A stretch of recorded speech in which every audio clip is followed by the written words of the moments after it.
This program outlines maintenance procedures for the Aero 2-inch nonmetallic diaphragm pump, model number PD20P-X. When repairing an Aero 2-inch nonmetallic diaphragm pump, always use genuine Aero service kits. To repair the air section of the pump, use kit number 637369.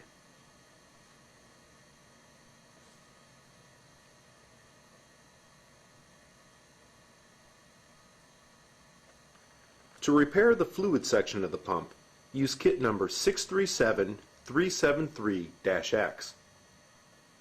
Tools needed to repair this pump include a 10 mm wrench and socket, a 15 mm wrench and socket, 17 mm wrench and socket, a 50 mm or 2-inch socket, a 13/16 inch wrench, a large crescent wrench, a torque wrench measuring foot-pounds, a torque wrench measuring inch-pounds, and O-ring pick.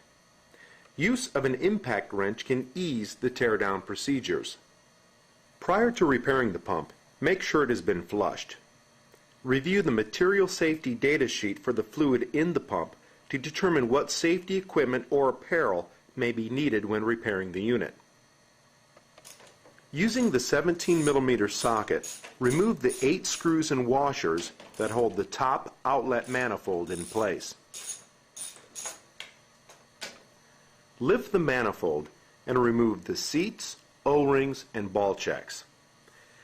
This step can be difficult depending on whether fluid has been allowed to dry within the pump. If material has been allowed to dry within the pump, never pry on the internal diameter to remove a seat.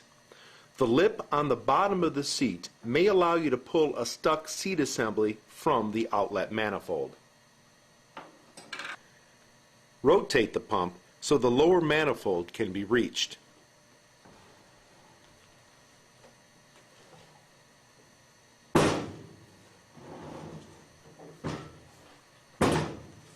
Use the 17 mm socket to remove the lower inlet manifold.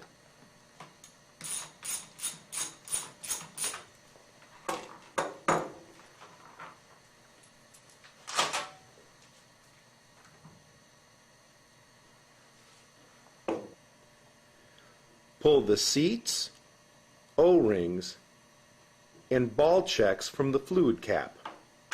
Again, if material has been allowed to dry within the pump, this step could be difficult. If necessary, you can use the lip on the bottom of the seat to pull a stuck seat assembly from the fluid cap.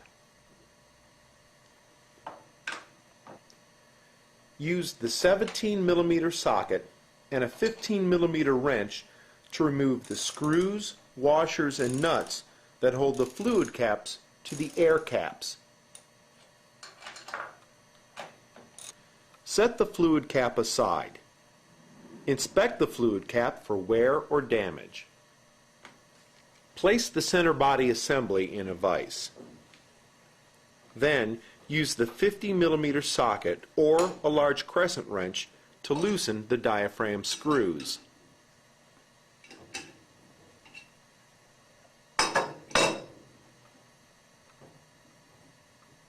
Pull the diaphragm assemblies away from the air cap. One of the diaphragms will have the connecting rod attached. Place the diaphragm assembly with the connecting rod in the vise. Use the 13/16 inch wrench on the wrench flats of the rod to help loosen the diaphragm screw. Then remove the diaphragm and the diaphragm washers.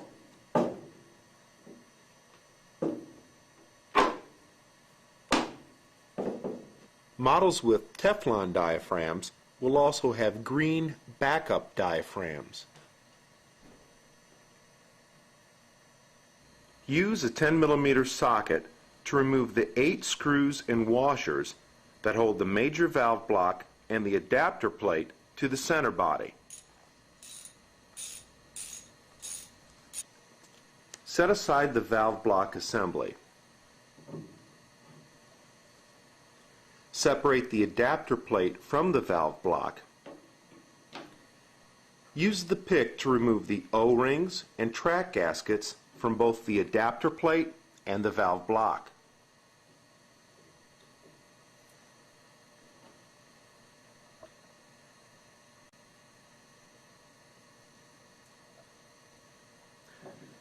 Now remove the ceramic valve insert and the ceramic plate from the valve block.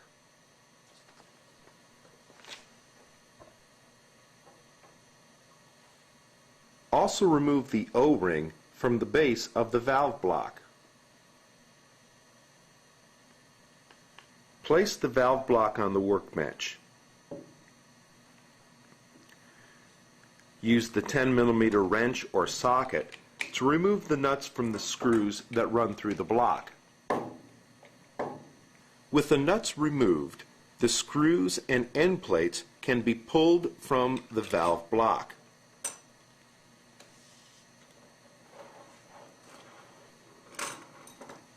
Now remove the end cap from the bottom of the valve block.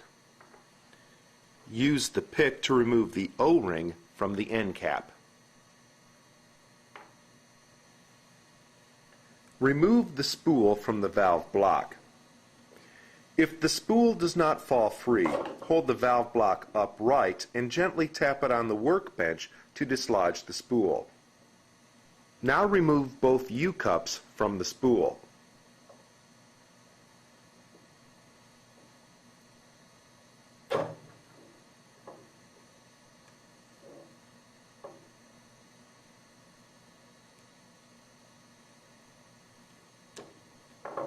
Now remove the O-ring, both track gaskets, and the two quick dump checks from the center body.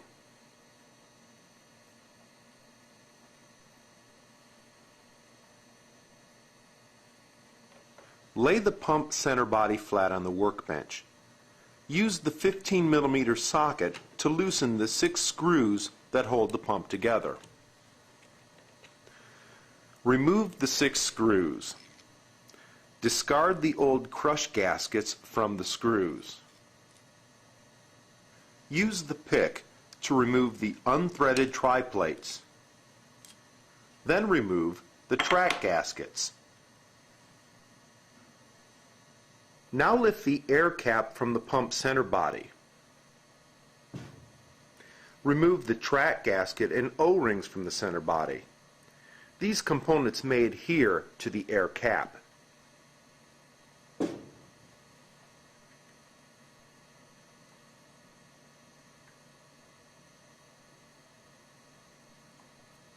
Set the center body aside.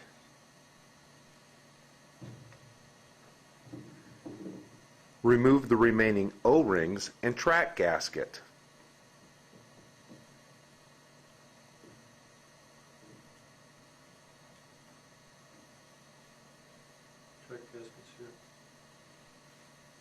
Remove the connecting rod bushing. Now pull the U-cups from each of the air caps. Remove the threaded tri-plates and track gaskets from the second air cap.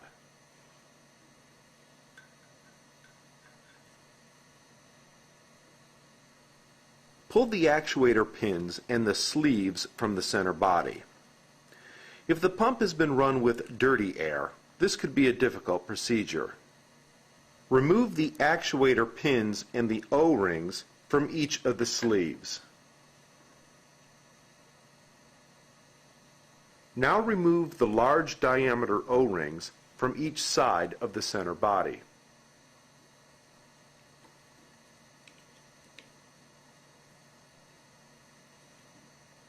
Use a socket to push the pilot piston and the piston sleeve assembly from the center body. Remove the pilot piston from the pilot sleeve. Now remove the O-ring from the outer diameter of the pilot sleeve. Remove the remaining O-ring from the center body. This completes disassembly of the pump. Clean all components prior to reassembly. Use Aero service kits when rebuilding the pump. Apply Lubriplate FML2 grease to all O-rings and U-cups prior to reassembly. A packet of Lubriplate FML2 grease comes in each service kit. Install a new O-ring into the center body.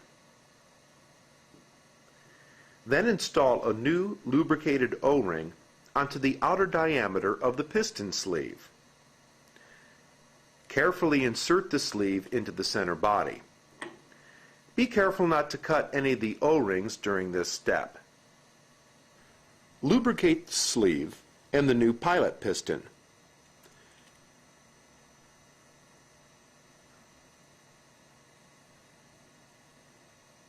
Then insert the piston into the sleeve.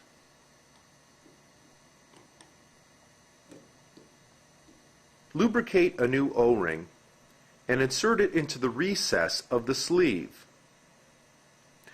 Now insert the actuator pin through the sleeve, making sure the O-ring remains in place.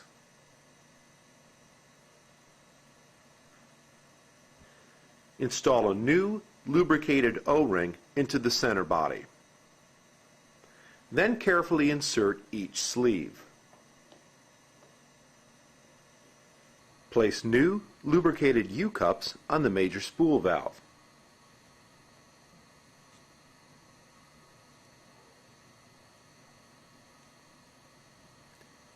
Make sure the lips on the U-cups face each other. Lubricate the internal bore of the valve block.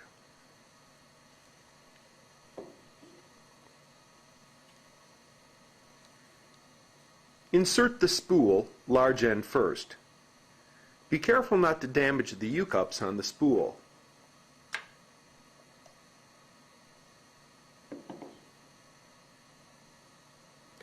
Place a lubricated O-ring on the end cap.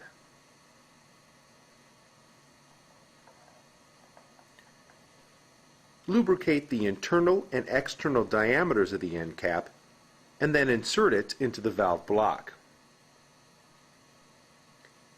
Make sure it is seated properly. Hold the valve block upright and place an end plate on top of it. Insert each of the 4 screws that run through the block.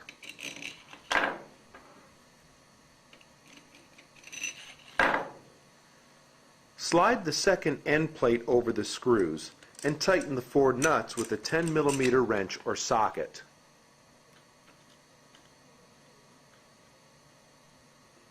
Torque each nut to 35 to 40 inch-pounds, or 4 to 4.5 Newton-meters. Lubricate the ceramic valve insert and install it into the valve block. Make sure the concave of the insert faces out. The radius of the concave should be parallel to the spool. Now lubricate and install the ceramic valve plates over the insert. Make sure the plate lies flat. The polished side should face the insert. The dimpled side should face out. Put new O-rings and track gaskets on both the adapter plate and the valve block.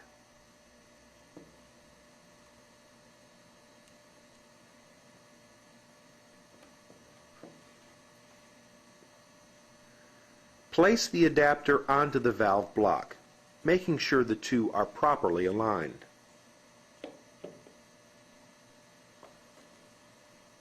Place the center body flat on the workbench. Install a new lubricated O-ring, the quick dump checks,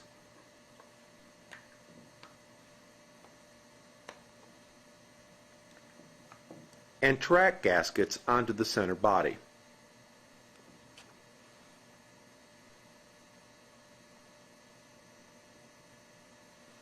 Secure the valve block and adapter plate to the center body. Use the 8 screws, washers, and a 10mm socket or wrench. Torque each screw to 35 to 40 inch-pounds, or 4 to 4.5 newton-meters.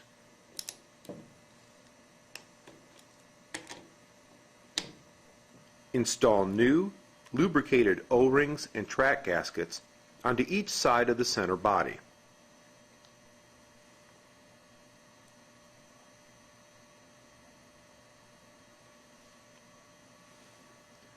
Lubricant helps hold these components in place.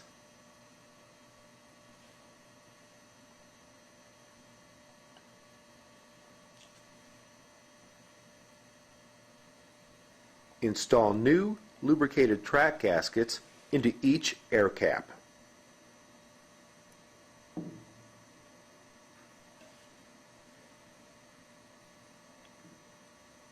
Lubricant helps hold the components in place. Place each air cap flat on the workbench.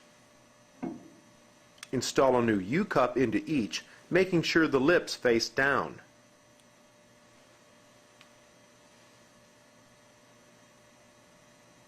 Then install the connecting rod bushing into one of the air caps.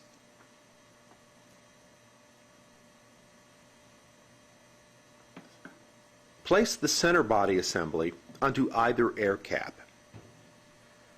Properly align the roll pins on the air cap as well as the actuator pin from the center body. Make sure all the O-rings and the track gasket remain in place during this step. Carefully place the second air cap onto the center body. Align the roll pins and the actuator pin.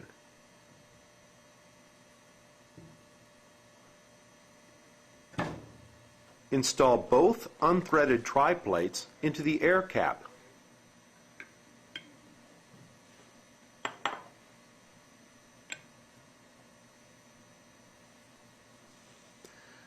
Put new copper gaskets onto each of the 6 screws. Apply thread sealant to the threads, then run each screw through the center body to the other air cap. Carefully slide the center body to the edge of the workbench. Hold one of the threaded tri-plates in place and start each of the screws.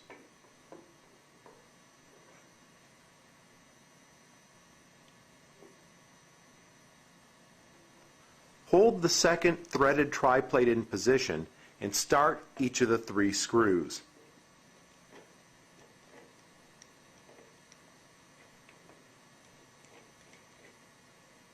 Use the 15mm socket to secure each of the 6 screws. Torque the screws to 12 to 17 foot-pounds or 16 to 23 newton-meters. To build a diaphragm assembly, place a diaphragm on one of the diaphragm screws, followed by a backup washer. The smooth side of the washer should face the diaphragm. Repeat this step for the second diaphragm assembly. Pumps with Teflon diaphragms will have a green backup diaphragm.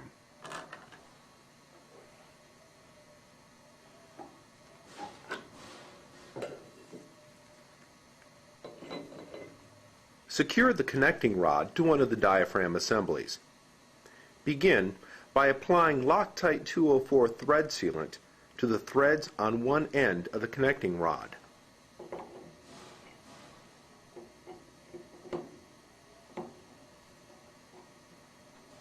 Lubricate the connecting rod.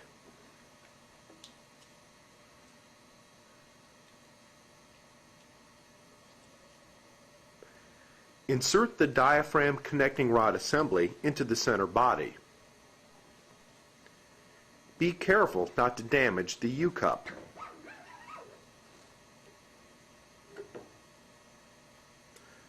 Apply a few drops of thread sealant to the other connecting rod threads. Then attach the remaining diaphragm assembly to the connecting rod.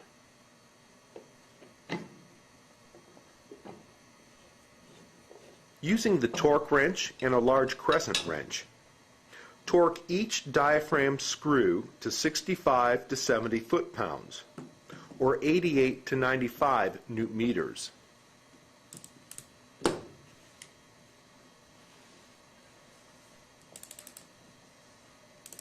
If your pump has Teflon diaphragms, carefully align the bolt holes on the air cap. Secure the Teflon diaphragm to the air cap using a few fluid cap screws. This will prevent the diaphragm from spinning out of alignment when the diaphragm screw is being torqued. Align one of the fluid caps with the center body. Then use the screws, washers, nuts, the 17mm socket, and the 15mm wrench to attach the fluid cap to the center body.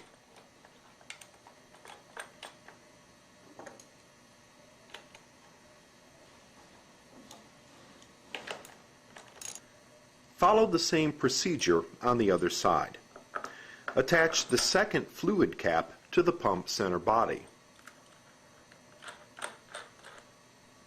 Torque each screw to 15 to 20 foot-pounds, or 20 to 27 newton-meters.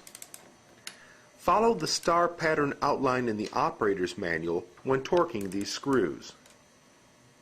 Carefully insert new O-rings into the lower port of each fluid cap. Then install the ball checks and seats.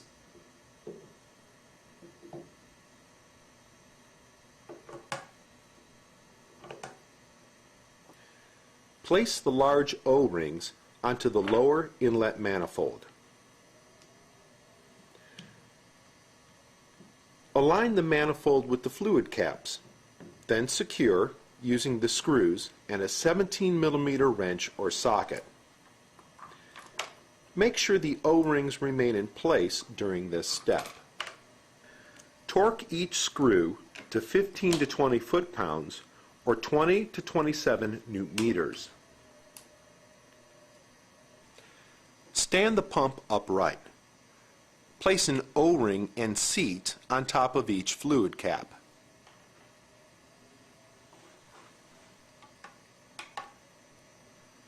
Followed by a ball check and the second O-ring.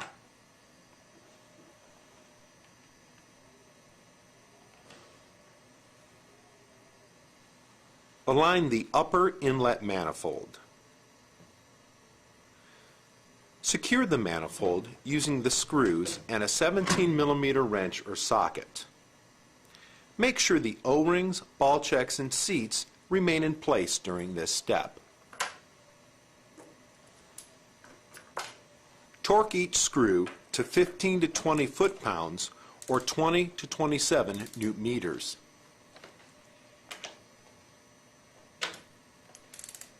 This completes the disassembly and repair of the Arrow 2-inch non-metallic diaphragm pump, model number PD20P-X.